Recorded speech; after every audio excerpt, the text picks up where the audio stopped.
விடியல் வந்தது. பறவைகள் கூடுகளிலிருந்து புறப்படுகின்றன.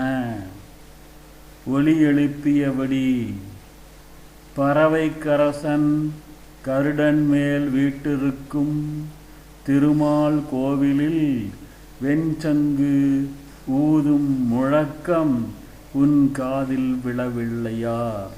தோழி, இனியவளே, எழுந்து வாராய்.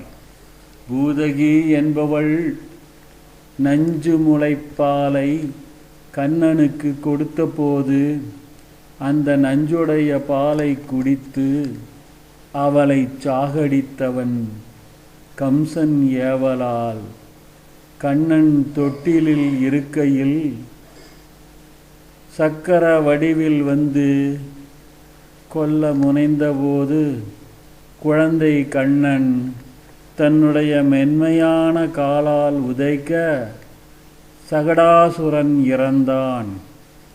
மழலை மாவீரன், நாம் வணங்கும் கண்ணன், திருப்பார்கடலில் அரிதுயில் கொண்டுள்ள அறிவன், அறிவின் மூலப்பொருளானவன். அவனை உள்ளத்தில் புகுந்து நம்மை குளிர்விக்கும், இன்புறுத்தும். எனவே நீயும் மெல்ல எழுந்து வா. பாவை நோன்பு நோற்றிட நீராடிடப் போகலாம் என்றாள் ஒருத்தி. புள்ளும் சிலம்பினகான் புல்லரையன் கோயிலில் வெள்ளை விழிசங்கின் பேரரவம் கேட்டிலையோ?